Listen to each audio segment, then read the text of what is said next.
Tu ne tentais pas d'inventer une machine à voyager dans le temps. Tu réchauffais juste un burrito au micro-ondes avec l'aluminium dessus.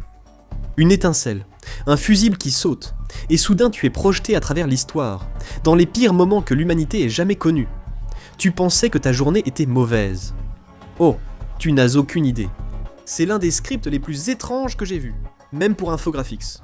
Voyons comment ça se passe. 1994. Tu sors en titubant de ta machine à voyager dans le temps qui sent le burrito, directement au cœur des années 90. Tu n'en reviens pas. Tu as vraiment voyagé dans le temps. Les possibilités sont infinies. Simba, le roi lion. Tu pourrais même regarder le premier épisode de Friends, où tu pourrais la jouer malin. Tu as $100, toutes tes économies, car tu es un millénial avec 2 enfants. Si tu investis dans Microsoft en 1994, cela pourrait valoir $25 000 à ton retour. Réinvestis intelligemment, et tu es presque un génie. Mais alors que tu planifies ta fortune, un craquement, un sifflement, une balle frôle ton oreille. Tu n'es pas dans une file d'attente pour voir Simba.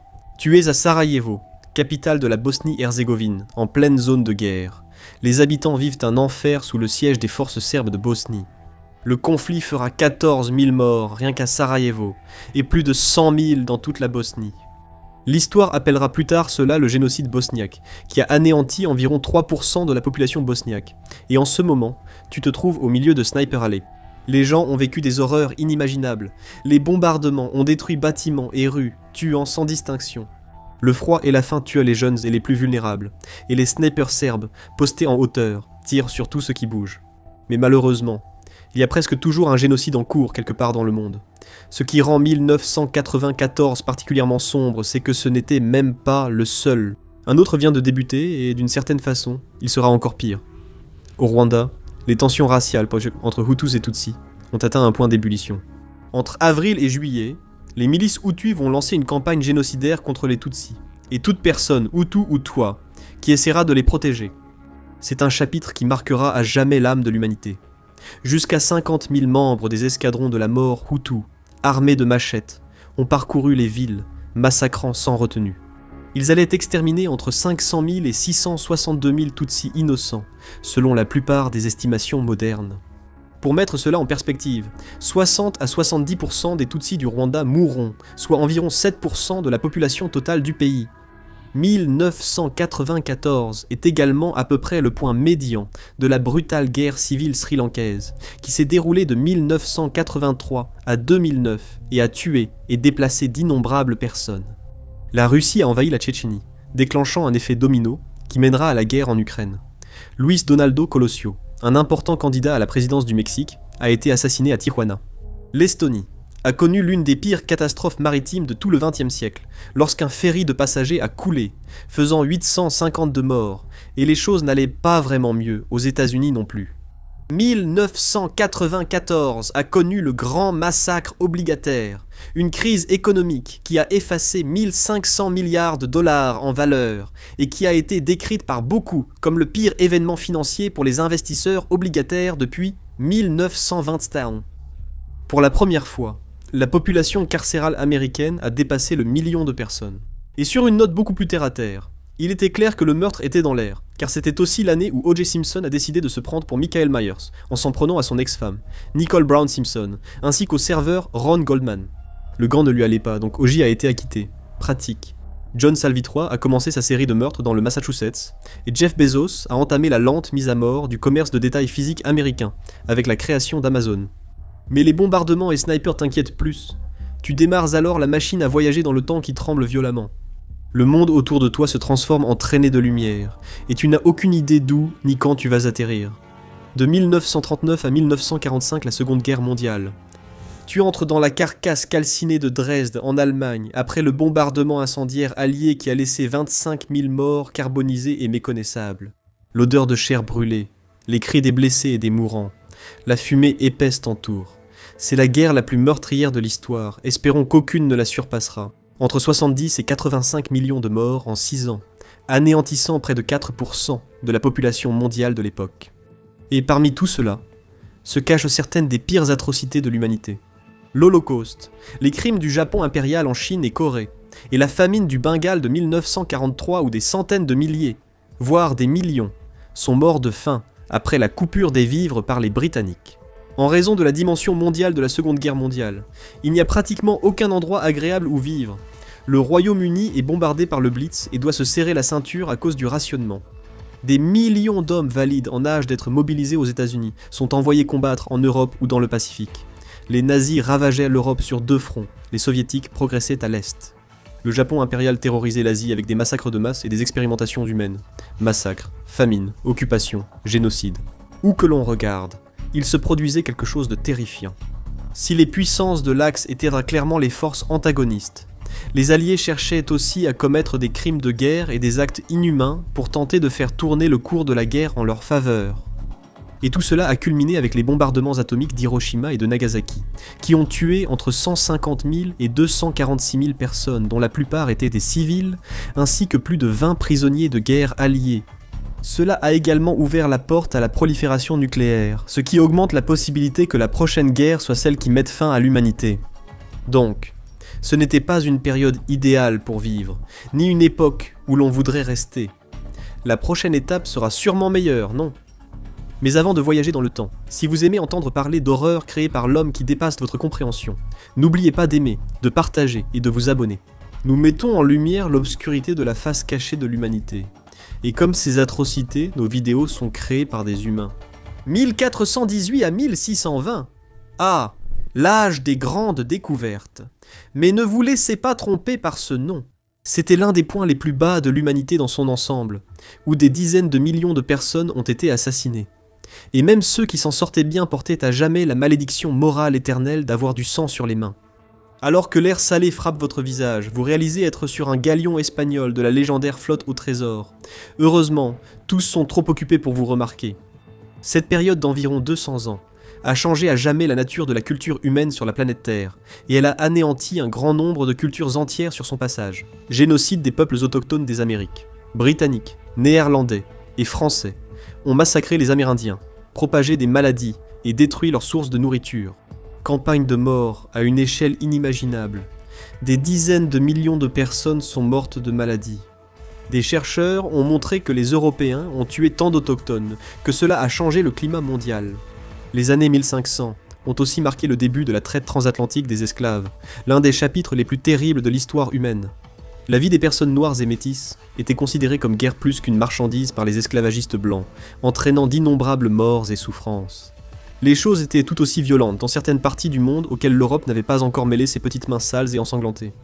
Au Japon, durant la période Sengoku, les clans samouraïs rivaux se disputèrent de la domination, provoquant morts, famine et instabilité économique et politique. C'était aussi une période dorée pour le Sujigiri, ou les meurtres au carrefour. Si un samouraï recevait une nouvelle épée, il la rôdait traditionnellement en se rendant à un carrefour et en assassinant tranquillement un civil avec. Faute d'autorité centrale et en raison du prestige des samouraïs, cela était souvent impuni jusqu'en 1602, où ce fut puni de mort. En 1600, une éruption volcanique causa une baisse des températures, menant à des récoltes ratées et à des famines mondiales, ce qui aggrava encore la violence et les guerres, en plus de toute cette famine. Alors que cette ère de violence impériale et d'effusion de sang inédite touchait à sa fin, les choses évoluaient encore de façon nouvelle et d'une brutalité indicible. 1618 marqua le début de la guerre de 30 ans, durant laquelle des millions moururent en Europe centrale. Dans certaines régions, jusqu'à 50% de la population a été anéantie à cause de la violence sectaire. Parfois, on a vraiment l'impression que la nature humaine, c'est le meurtre et la guerre. Tu ne veux rien avoir à faire avec ça, alors tu fais ce qu'il y a de plus sensé et tu t'en vas. Jamais 203. 1918. Peut-être auras-tu plus de chance la prochaine fois. The Infographic Show donne un avis tranchant. La Première Guerre mondiale n'était pas une période amusante. Ça paraît presque anodin comparé aux horreurs de la Seconde Guerre mondiale, mais la terreur de la Première Guerre mondiale restait inimaginable. La guerre des tranchées a marqué une génération. Entre 15 et 22 millions de morts, 23 millions de militaires blessés. Des gens mouraient dans la boue du No Man's Land, devenaient fous, étaient dévorés par les rats, fauchés par des mitrailleuses, ou avaient les poumons déchirés de l'intérieur par les armes chimiques. La guerre des tranchées n'était pas seulement une bataille, c'était l'enfer sur Terre. Aussi horrible que cela ait été, tout ça pour une simple querelle de famille entre nobles européens. Mais cela va empirer, bien plus encore. Ils l'appelaient la mort pourpre, le nouveau virus mystérieux qui a balayé le globe comme la faux d'un faucheur. Il était très contagieux, et bien plus mortel que tout ce que l'humanité avait connu. Cela annonçait l'une des pires pandémies de l'histoire. Ne vous inquiétez pas, d'autres suivront. Il a tué plus de 50 millions de personnes dans le monde, et cela en un tiers du temps qu'a duré la Covid-19 au moment de cette vidéo. Les gens mouraient si vite qu'on ne pouvait ni les soigner ni les identifier. Les corps s'accumulaient dans les rues, impossibles à enterrer ou brûler à temps.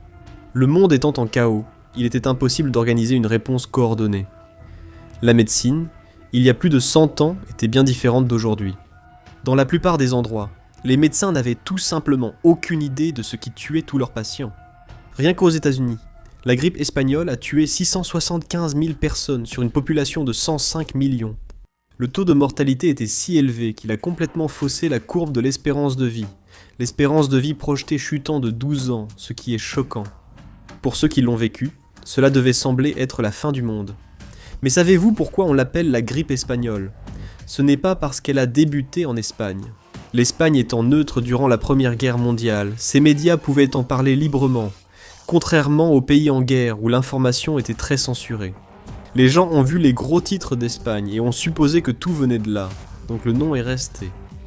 Tu ne meurs pas avec les poumons remplis de liquide comme tout le monde. Tu es projeté à travers les entrailles impitoyables de l'espace-temps, propulsé comme une fusée hurlante dans une machine à laver cosmique.